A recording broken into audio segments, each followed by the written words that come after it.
you are the limiting variable in every aspect of your life. Your income improvement follows self-improvement. Your ability to lead your family follows your self-improvement. Your ability to experience fulfillment in life, that's you. That's not the outside world.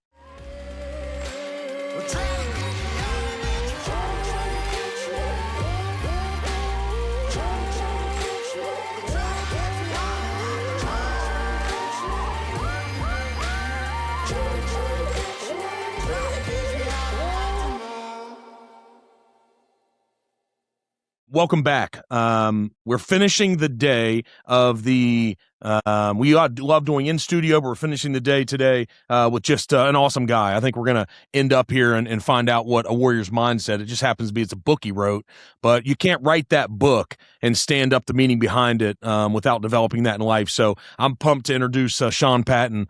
He's a former U.S. Army Airborne Ranger and Special Forces Green Beret Commander turned executive coach, leadership speaker, and host of the No Limit Leadership podcast. I think his name has trumped mine. Sean has coached founders, executives, and world-class leaders on how to unlock high performance through self-leadership, resilience, and intentional cultural building. He's also the author of A Warrior's Mindset, The 6 Keys to Greatness, a framework built from decades of military and business experience that helps people lead with clarity, purpose, and impact. Sean, welcome to the Necessary Entrepreneur, man. Yeah, thanks for having me, Mark. I'm excited for this. 100%. All right, I'm just going to dive in. I don't usually go right to the marketing and branding of what a guy does. However, I think I would be remiss not to go deep with all this military experience you have. Everybody wants to talk about that, but I hope today what we do is we learn what you garnered from that and what you've turned into this leadership business and what coaching looks like now. So my question is, yeah, you wrote the book, but what is a warrior's mindset?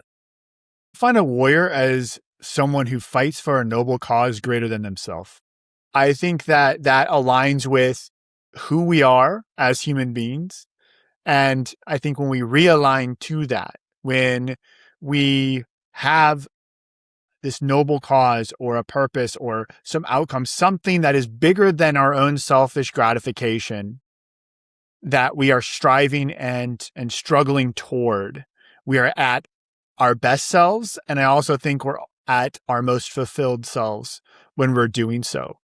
And I feel like modern society and marketing in so many ways has distracted us from our core being. And when we get realigned with who we are as a human being and how we're supposed to operate, we can maximize our own experience of life and maximize our positive impact on others.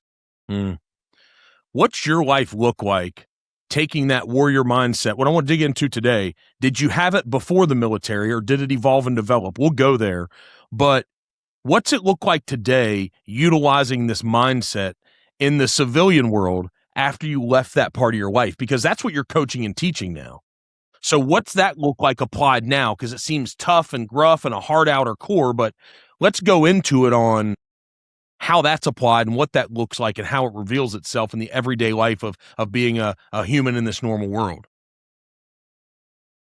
Well, in some ways, it's more complicated doing it in the civilian world, or harder, because, in the military, that mission set's given to you.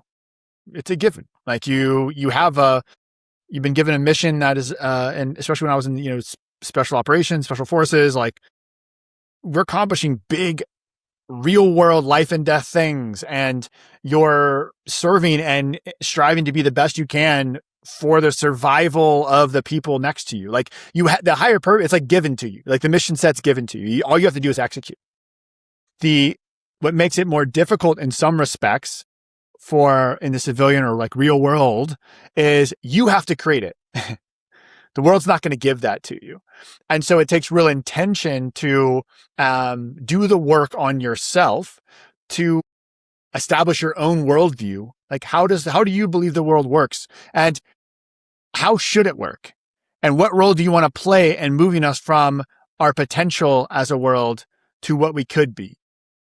And that's going to look different for everyone. And that's kind of the hard part is we're constantly sort of like learning about ourselves. And then as we strive toward those things, we are we're changing as we grow into new beings. And so we have to constantly reassess, what that looks like. So having some sort of guide rails around what are your values and how do you want to participate in the world that's going to give you energy and fulfillment, that is the key to having that where's mindset. And so you mentioned like, how does that look like for me in terms of, maybe working with clients or people now, like, so we can just take a founder of a company gets so lost in the survival mechanism of like making payroll and like hitting the numbers and like doing that. We've all been there, like that we lose sight of why did we start this company?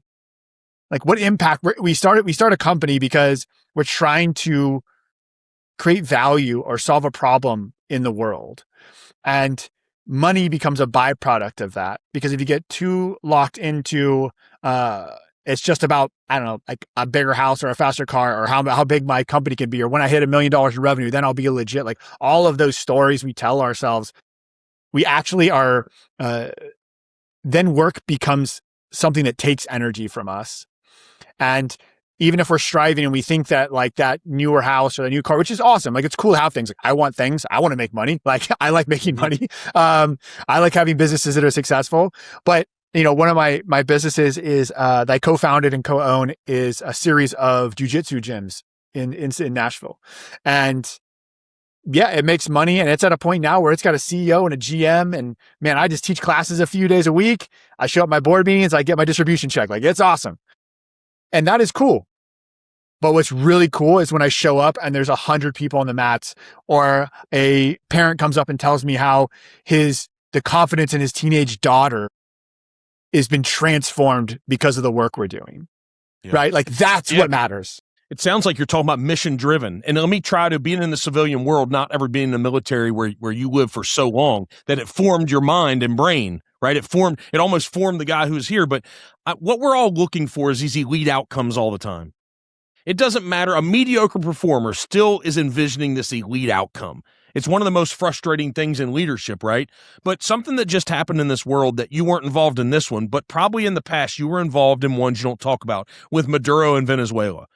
We went down there and plucked that guy out, what I believe, without losing one military person. If that's how it went down and that's what happened, that is mission-focused, mission-driven, an elite outcome. And so what I'm assuming is, everything that went in to make that one thing happen. And that's the approach that it's necessary on these businesses, these jobs, these roles that we have, that if you want that outcome every day in your life for everything you participate in, what are the things that have to go into the preparation of? Mm-hmm.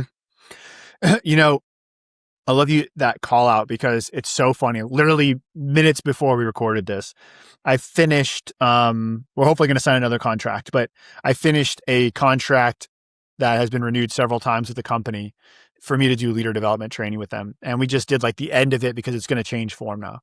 And so this whole session was lessons learned and feedback from different leaders. And it filled my cup so much to hear that feedback from the end of this. But there were so many moments where I was like wondering, am I just speaking to the void? Am I putting this together? And so literally the words I'm reading them, I wrote down minutes before this call was, the work always precedes the result. And so often we want this immediate feedback, or we want to see immediate results. We want to have these elite outcomes, but especially that, however you define that elite outcome, if it's a bigger outcome, if it's a bigger impact, almost always the tail of that, right, that had to happen to create it is longer. And so to your point, clear preparation, patience. I mean, I know for me as an entrepreneur, the patience is the hardest part. I just want to go, go, go, go. And oftentimes we have this concept, and I'm part of a larger coaching firm called Novus Global, and they have this great analogy between rowing and sailing. And so sometimes as an entrepreneur, my sort of right-hand dribble default is rowing. Like, let's just go. Let's push. Let's go hard and make it happen. And sometimes that is a superpower. But if we find ourselves rowing against the current, it's like, hey, you know what? You could just put a sail up, bro. Like, Like how's the, like, just give it some time, let it breathe, let the market work, like check the winds, calm. And when you do that, it's like things just start to flow a bit. And so this idea and concept of like preparing, but then having the awareness of like, when do I need to sail and when do I need to row in order to have an elite outcome, I think gives us life. So we're talking about experience, right? And talking about the perspective of when those moments happen. So in your experience, even in business now, how much, because, sometimes we identify these just elite performers in the beginning. Everybody takes a step back and says, whoa, what did I just see? Are those people found or are they built? I mean, it almost gets to me what you're asking about right now is like a nature versus nurture conversation. And what I would like to maybe reframe that is that what I've found often is that it's not nature versus nurture, it's nature and nurture. And so what you probably have also seen in elite performance, I mean, I think some of the easiest ways to see it is almost always like in sports, just because it's like, it's just so black and white. There's a scoreboard, right? But you'll see where there's just someone who has some talent that just aligns with that sport rule set. And all of a sudden you're just like, you're a LeBron James or whatever. And they're like 16 and they got a full beard and they're dunking on people. You're like, what the hell's happening now? Right now, there are so many more of what I have seen. You know what? I've got a great example of this. I was talking with a former all-pro NFL tackle one time. And his name's Frank O'Malley. You can look him up. And we had this super interesting conversation. And he talked about, because I think football is a example where like natural ability and is really can stand out. He pointed out, he's like, look, I was 300 pounds when I was 17. He's like, I was starting. Like I was good at football. I could do nothing but show up to the game and be good at football. So she's like, in high school, it's like 80% physical, right? So and natural, and then like 20% mindset, like work ethic, right? Like actual work behind it. He's like, and then in college, it's like 60-40. Like everyone's fast, everyone's big. And you start seeing a bit of a shift of like who can hang and who can't. Like who's developed the mindset.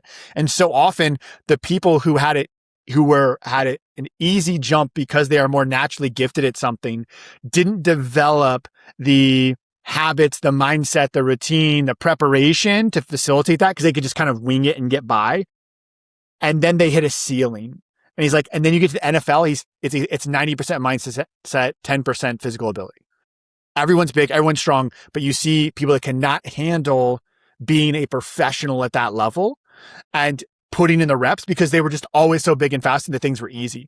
And I think the same can apply in business and same thing can apply in life where if you were that's what I think we so often with entrepreneurs, where it's the first or second generation immigrant, or it's the person with the rough background, the person who had to struggle that ultimately succeeds because they had some raw ability, that's some natural talent.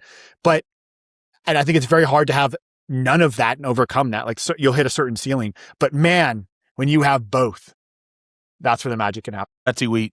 Did you find you were on the Army side? Because I know in this world, everybody talks about Navy SEALs and all this and stuff, but yeah, they really don't talk about Green Berets a lot, and then even Delta and all that. You're not supposed to talk about that. We gotta be quiet, right? Yeah. But I heard somebody say one time, I don't know who it was, but on the podcast, I mean, there's a lot of you guys that have this background that are on podcasts now, and Sean Ryan's highlighting so many, and Rogan's had them on and stuff. But I heard someone say, I don't know if it was on a podcast or what, but they said, hey, going into Navy SEAL training, we could never tell you who was going to make it, but we could easily identify in the beginning who wouldn't.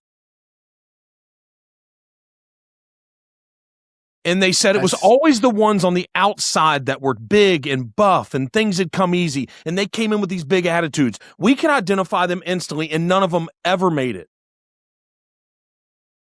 Yeah, I think that's a great example of this concept that we're talking about right now. And I have actually a story in my book I tell where, like, I remember the first night of Special Forces selection, we had done, our initial testing and that sort of thing. And we go into we're showering and, for the night and getting ready for the night. And like, I just remember like being in this locker room and you felt like you were in like a D1 football locker room. I'm looking around like I feel like I was like underneath the Coliseum. I'm just looking around like because I went in pretty confident, but there was like 400 people that showed up, and I knew not all of us were going to make it. And that was the first time I started looking around. I'm like, oh crap, am I the one that's not going to make it? I'm like, hold on a second, like who? Like you just look around, like who's failing? Like everyone's ready. Like this is crazy. But sure enough, almost 80% of them didn't make it. It's the thing. It's the things that are underneath. Yes. And so I started seeing, to your point, I remember that night, we woke up I think I woke up at like 4 a.m. or 3 a.m. and it was this is where they get you. This is the mindset part. It was a unknown distance, unknown timed ruck march. So it was show up, you weighed your ruck, you had 45 pounds, and you put plus water, show up in this line, and the instructions were, you're going to follow your green chem lights, the glow sticks, right? Until you see the red one. There'll be a cadre member. Give him your number. Turn around. Come back. Standard is do your best. Now, here's the thing. Everything else in the Army is task condition standards. Everything. Here's the task you're going to do. The conditions you're going to do that in there. And then here's the standard for success or failure. It's very clear. And so you'll see one of the reasons that Special Forces is different than, let's say, Navy SEALs or others is, not all of them, but most of them were in the regular Army before. So they have years in the regular military, as where almost everyone in SEAL training like comes in as like right out of college or right as a 18-year-old kid, and like they've only been a SEAL, right? So they already been in the Army. So you'll see these bad soldiers, and all of a sudden, what's getting to them is the fact they don't know the standard. Are we getting ready to go 4 miles or 20? What's failing? What's passing? Do your best. What are they trying to discover in that first day? What were they trying to discover? They're just trying to discover who breaks under the unknown. Who breaks when you don't know if this is going to work or not? Who's comfortable operating in the gray, and isn't going to work themselves mentally into a rumination cycle that ends up with them. When you get into a room, and I'm sure hopefully other people can relate to this. I'm sure they can. Like you get into this rumination where you start doubting yourself, or you start questioning, you start thinking, and you get in this cycle, and that is using up so much energy. You're just using up so much energy, and you're bringing down your mind and your perspective. And if you don't have the mental fortitude or the mental ability to turn that off and say, it doesn't matter, I'm just going to do my best, and I'm just going to keep going. I don't need to know outcome. I don't have to have certainty. I'm just going to do my best. And I'm going to, what the words I would use now with clients is process over outcome. Yeah. Isn't it just the next green glow stick? That's all that matters. Yeah. Just keep moving. Keep moving That's your all legs. That matters. That's all that matters. Just run. All that matters. But you would see, what I saw after the first mile or two, those super buff, the gladiators just like start to fall one after another and faster than you would think. Like within a few miles, you're like, dude, I know you can do this for 12 miles or 20 miles, but it's the mindset that was getting them of like, they didn't know, they couldn't handle not knowing. And so much in Special Forces, like one of the reasons that also Special Forces is different than some other special operations units, like a Navy SEAL or like a Ranger Regiment maybe, or Delta, is like all those 3 units I mentioned their primary missions are all direct action and special reconnaissance, which is the reason it's like cool to make movies about them and like do like it's kill capture, it's raids, it's hostage rescue, it's reconnaissance. The work that Army Special Forces does is much more nuanced, and back in the OSS days of World War II, the Office of Strategic Services, after World War II, we weren't sure if we wanted to keep this ability of sort of like intel and paramilitary operations. And what ended up happening was it's bifurcated and split. And what came out of that was the CIA for the civilian world and Army Special Operations for the other, or Army Special Forces for the other, Green Berets. So that being said, when Navy SEALs go on target with 30 of the guys that they've trained 10,000 hours with, and you have to be precise. You're shooting down a tiny corridor on a ship. Like you better be black or white locked in, dude. You better be, right? When you go on target as a Green Beret with 12 Americans and 300 Afghani commandos at night, you have to be a master of chaos. You have to be okay with the unknown and the uncomfortable and navigate it in real time. And that's a different type of mindset. And I think it's more analogous, honestly, to like an entrepreneurial mindset. That's what I was saying. So I'm like, without reducing what you guys did and what you went through and the danger, is it a metaphor for entrepreneurship? Because look at the failure rate. When you were talking about the first night and people stopping at 1 and 2 and 3 miles, I instantly knew. I was like, man, what are they quitting for? These guys wouldn't have come there if they couldn't have ripped off 10 miles like that. And they had probably done it before many times with more than 45 pounds on.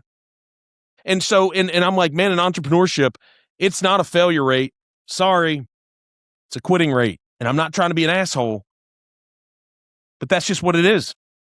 Dude, you're so right. You're so right. Like, do you, and it's so easy to say and hard to do. So like, I'm not trying to trivialize it, but, to view quote unquote failure as not the opposite of success, but a necessary step toward ultimate success is a mindset that every entrepreneur needs to have if you're fully committed. And I make up that goes back to, are you obsessed with the process and process improvement? Because if you're obsessed with the process and you fail, awesome. New data. Part of the process. We're not quitting. We're not done with this journey. It just didn't go well today. And now I have new data. So I can do it better tomorrow. I can get better.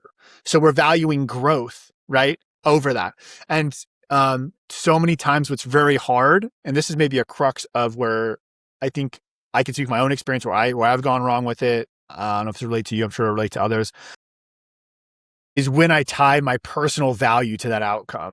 The identity, right? Once I tie my identity to that, that's really hard. And, my first business out of the military, 3 years, everything I had into it, made a couple critical early financial mistakes as a brand new entrepreneur. And, I went from Green Beret commander, Captain America, whatever you want to call it. Like, I'd always succeeded in everything I had done. I was a West Point grad or whatever. You just like list the things. 3 years later, declaring bankruptcy. And that was, outside of combat, the hardest moment of my life, because it was this like, I felt like a failure. I had 30 months overseas, 22 months in combat. And the only panic attacks I've ever had have been 2 as an entrepreneur. There's just a different thing, man. So what do we make of it then, right? I think, man, entrepreneurship is not sexy until you get the big victory at the end. And there is such a long journey of marathons stacked on top of each other to get there. There is nothing cool and sexy and anything to brag about, man. And literally until the end. I think, if we're going to draw a sort of parallel with where's the parallel between military experience and entrepreneurship? And, maybe it goes back to like every hard training thing I ever did. Whether that was, 4 years at West Point and who made it there and who didn't, Army Ranger School, Special Forces selection, Special Forces Combat Diver Qualification course, whatever you want to look at. The people who went into that, to bring it sort of full circle back to the where's mindset piece, the people who went into that for maybe, let's just call them the wrong reasons. Like they went to West Point because their parents wanted them to. They went to Ranger School because they thought it would give them the confidence they were lacking, or because their parents did, or whatever, like the pressures or the social pressures or something. Right. And I would maybe equate that to like an entrepreneur who goes into it. Like if you're going into it because you want to drive $100,000 car, you will not make it. Is that because, is it because those hard, dark moments that you've had in entrepreneurship and the hard, dark moments I've had and we all had, there has to be something significant keeping you going. There has to be, this is my perspective, this noble purpose greater than yourself. It has to be about, it can't just be about the accomplishment. Like it's too hard. It's too hard if it's just about like, your Cybertruck is not worth 10 years of suffering. Like it's just not, dude. So if that's what you're focused on, you're not going to make it. But if you're focused on, and I would even say something like, I'm trying to create freedom for my family. Like for me now, I'm a new father. I'm a father later in life. I have a 1-year-old son. And like, man, I would say that literally probably none of my goals have changed, but the reason behind every single goal I have is completely changed. And it's a matter of like the life that I can envision for him, a life I didn't get to have, time I'm going to get to spend with him, memories I'm going to get to spend with him, freedom, like all of those things just in that, like that's a fire that will not be extinguished. And How do so, you how do you think you'll balance that with also not making his life too easy? yeah, it's a good question.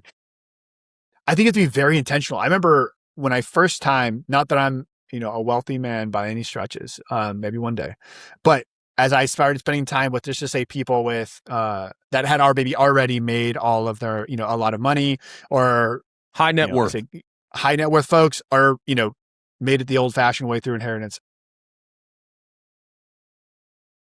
is what I found was like, you know what?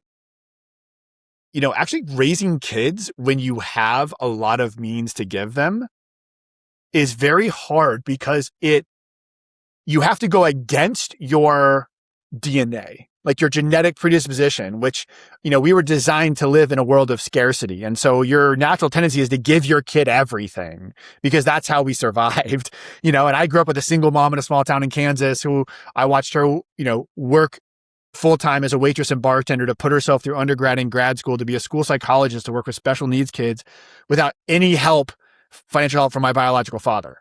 Like, that was the example I had. So everything she had, she was giving. And that was the example that was set for me. But it was out of necessity. But if it's not out of necessity, I think it really takes intention. And I think, to bring it back to like leadership, because obviously that's like where I like to live, is if as you become an entrepreneur, hopefully you're working on your own self-leadership, because ultimately your children are going to be what I believe is that your children will be much more reflective of how you are as a human being and how you treat yourself than even how you treat them. So there's all these words that we stack a preface in front of. They seem to be popular, but nobody's wanting to break them down these days. It's called a self-confidence, a self-belief, self-discipline. It's self. But we seem like we continue to look everywhere else for the responsibility of those. Yes. The reality is that you are the limiting variable in every aspect of your life. Like, your income improvement follows self-improvement. Your ability to lead your family follows your self-improvement. Like, your ability to experience fulfillment in life, that's you. That's not the outside world. There's plenty of people living in complete, what we would consider squalor, that are living happier lives than a lot of millionaires in this country. Like, we just tying our value to these other things, and we keep tying our value to these outside circumstances, looking for outside validation when all of that work is internal. And for me, that's the reason the word leader is so powerful to me, because I have a firm belief that the journey to becoming the leader that you're capable of is the path to becoming the greatest version of yourself.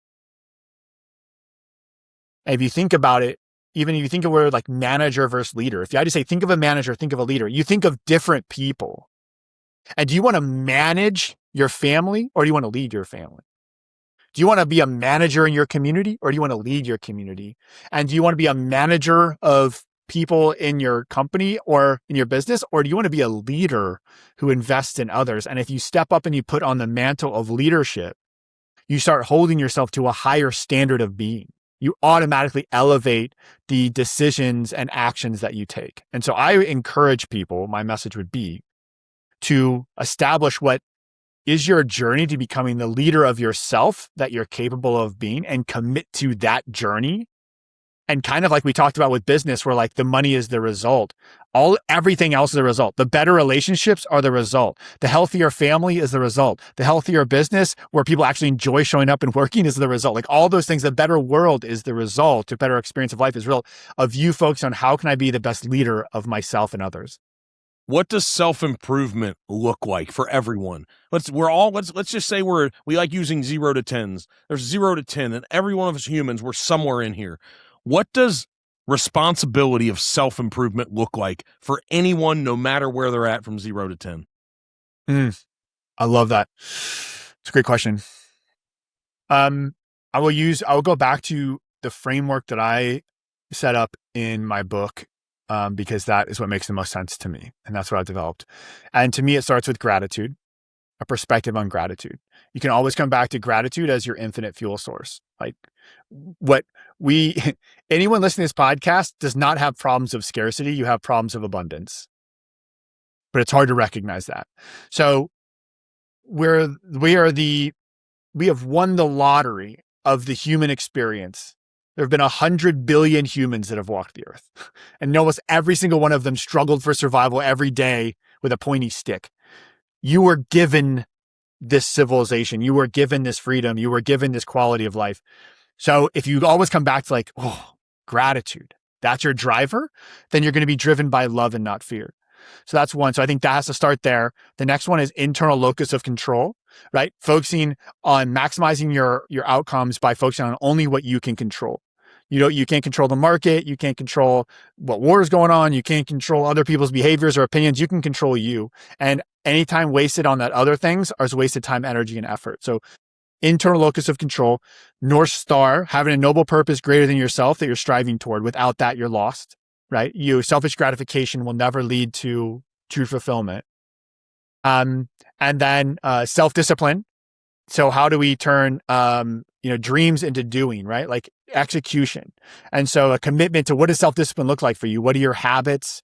Look at your calendar. Are your priorities straight? Is it aligned with your North Star? Because if you're just doing stuff that isn't aligned with your ultimate outcome in business or in life, you're going to be lost. And a final of that 5 steps of self-leadership to me is perseverance and developing resilience. And we do that by putting ourselves intentionally in situations that are just outside our comfort zone. We do things that are just a little hard, a little uncomfortable. Same thing with working out, same thing with our business, same thing with, if you're used to, talking on to a few people, talk to 20 and get on stage in front of 100, then you're ready to talk to 1,000. But that happens incrementally through stress inoculation. So, but if you stay inside your comfort zone, you wither. So that's the thing with resilience and perseverance. People talk about that a lot, but the reality is that is a constant muscle that has to get worked. You're either getting more resilient, you're either getting smarter, you're either getting stronger, or you're getting dumber and weaker, and less resilient. There's no steady state in this world. Your muscles are breaking down if they're not getting stronger. So I'll rehash that real quick. And it's just my framework. And maybe you pull out a few that work for you. It starts with gratitude as your fuel. You focus on only what you can control. Don't waste time, energy, and effort on others. Have a North Star, a global cause greater than yourself. Constantly work on your self-discipline, and then do hard things. And constantly find where you're at in that cycle and work on those 3, and eventually you'll spiral up to a new level of being. So if we think about leadership, since we're here, it's what you do. It's the book you wrote. I mean, it's the stages you speak on. It's the I'm sure that's a foundation when you sit on a board and you're an advisor. Your jiu-jitsu gyms, I'm sure. But I think about the places that we all came from. You came from a little town in Kansas. But the first and best leader you saw was your mom, from what you told me about.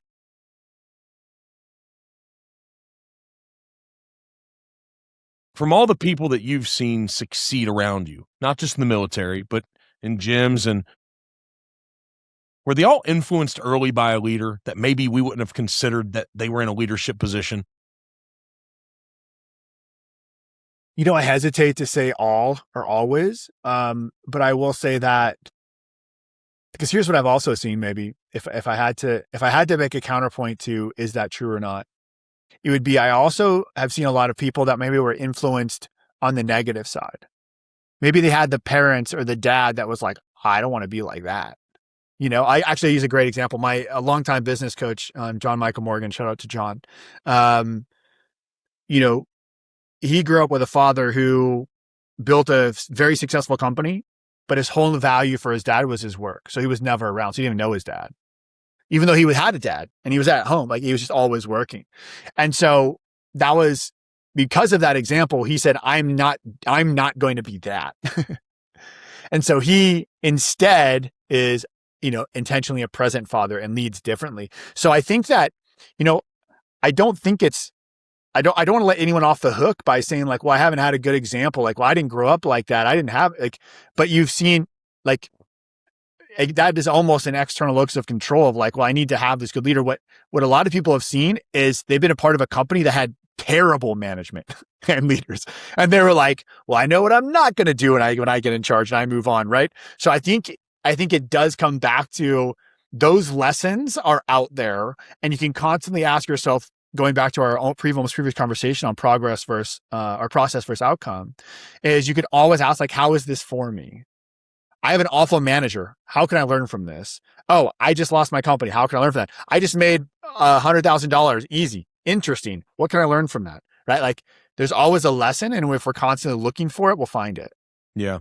Yeah. I think there's this analogy. I'm sure it really happened or what the lesson's from, but you find somebody who doesn't drink a lot of times. Like if they're like, hey, I don't drink. Like, why don't you drink? It's like, well, because I had an alcoholic father who showed me what drinking was like. And then if you go to someone and you say that's an alcoholic, like going to AA, they're in my life, I know them. And they're like, why do you drink? And they're like, well, because I had an alcoholic father. And the example he set for me, it's what you're talking about. The lessons are everywhere, right? 100%. Yeah. So the challenge is what do we make about this development as a human? Because I'd give my mom a lot of credit for the person I've become too. And you hear these stories. Like you said, we used sports earlier, but it's not just sports. Like it's even like a Michael Phelps though. Maybe the guy has the perfect upper body. Like he looks like he's a fish swimming in the water.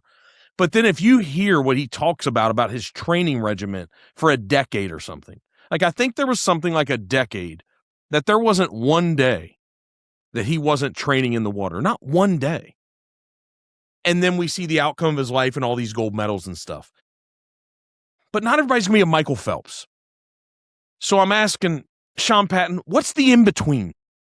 I think that what I've noticed with outliers in a particular field often is that it comes at extreme sacrifice to other aspects of their life, even if it's just for a season. And so maybe that's for you. I know for a while I thought chasing big numbers and money was like, I was going to go elite on that, like whatever it took. And then you get a little closer, you get a glimpse of it and you're like, ooh, I mean, I've got clients that are worth 8 figures that have a terrible marriage and their kids don't know them. Like, is that success? I don't know. So I think that what you can look at is what is your North Star? What is your vision? What is the best version of you? What is the life you're trying to create? Because the life that I'm trying to create may not include the sacrifices it would take for me to make $10 million the next 5 years. But what it does include is my ability to stop working, to live overseas for part of the year and be swimming in the ocean with my kids at 3 p.m. every day. Like it's just how you define what elite is, like the best version of you. So I think you define like, what is that ideal version, that vision you have for you. And that may not be indexed into one particular area of your life, but it may look like I've got a business that creates financial and freedom for me and my family. It allows me to make different decisions. It allows us to travel. I'm able to have date night. I've got a relationship with my spouse that, gives me life and is passionate and motivating. And my kids, I have a relationship that I couldn't even imagine. And my kids are 19 and 20 and they actually want to hang out with me. That's a Michael Phelps of life, bro. Yeah. Have you seen anybody though because what I'm like, I love the quitting at 3 p.m. and swimming in the ocean with your kids. It's like, but then what you have to do is you got to reverse engineer your life on what you're going to have to do to make sure you have that. Yep. Mm-hmm. Right. That is important. And so what I do know, you touched on it, you're still going to have a season of sacrifice. Yeah. I mean, entrepreneurship, the first sign I put up in my office when I got out of the military, that stayed up for years and years was, and I don't remember who said it. somebody probably important and smart. But it was, entrepreneurship is living your life for a few years the way most people won't. So you live the rest of your life the way most people can't. And what I would add to that is like probably a lot more years than you think. um, Possibly, at least from my experience. But when you do that, to your point, then you create options. So as I said, it's a season of life. Like I remember when I was like competing in jiu-jitsu a lot and I won a Masters World title, like, or when I fought MMA, like that's all I did. Like I trained, I worked, I slept, I ate because that was what I was doing in that season. And if you wanted to be the best person in like that's what you have to do for a long time at the sacrifice of other things. So these are constantly decisions we have to make. And is the sacrifice worth it? And what are we really trying to create with our lives? And what I found is that like consistency beats intensity almost every time. For how long? Till you hit the red chem light and you got to turn around. We just solved the world's problems. Go get a red chem light and just put it in your office, in your bedroom, and everywhere. You all. Oh yeah. My gosh, what have you seen? I appreciate, man. I appreciate. Here's what I love about humans. There's these categories. I love humble people that have already done big things, and they just let them speak. Yeah. That feels like you. Well, thanks, brother. I appreciate that, man. Yeah, man. I think when you've hit there's certain life experiences, perspectives that like I'm just maybe just like leading with gratitude, but man, I feel like I'm just getting started, dude. That's so good. So the attitude of just getting started, even though you're not, why is that so important?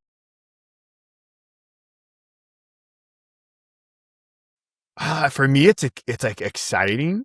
Like I get to keep growing. I get to keep improvement. I think that there's a point that going back to my point about human beings and striving toward a noble purpose greater than themselves. I think there's a component of that, which is that fulfillment comes from growth. And so if you can just maintain like as a value I have of like growth is important, continually growing and getting better is important to me. I feel like we experience a lot of fulfillment from that. So I try to keep that mentality at all times and balance the gratitude for what I've had and what I've accomplished and be proud of that. But know that the day you stop, growing, you start dying, 100%. Hey, as we start to wrap up here and hit our 45 minutes, we're going to tag the book. We're going to tag all your speaking and but from the podcast perspective, No Limit Leadership. How many episodes have you done? 111. Okay. Of course, a military guy would know the exact number. 111, Mark, not 112, 111. What have you surprisingly taken away from it the most? And looking back on those 111. Everybody thinks they have unique problems, but they're all the same human problems. We all think our unique business is it's all unique and problem. Our mindset, our negative thoughts, our rumination, our doubts are like, we all think that it's this unique experience in a sea of humanity, but we're all living the same experience, man. We're all have the same doubts. And that's why I think community and relationships is such a power move and so important, because when you start having those conversations and realizing that, there's a lot of solace in that. And we get back to our very tribal nature, which is where we're our strongest. All right, Sean Patton. Hey, thanks for joining us. I'm going to say something that may not be the truth, but it feels to me. It feels like through all the challenges and all the experiences you've had, that you've come into a season of peace. That's what it feels like sitting here. Mm-hmm. And maybe it has something to do with your new son. I'm sure that's a big piece of it, right? But it feels like that you're at a place where you've just started. You've got 20 years ahead of you that you can probably absolutely dominate and crush all the things you've done. It seems like you're in a place of peace. I don't know. Mm-hmm. It's just what I'm taking away from it. Yeah, it's been a lot of work, man, after the military.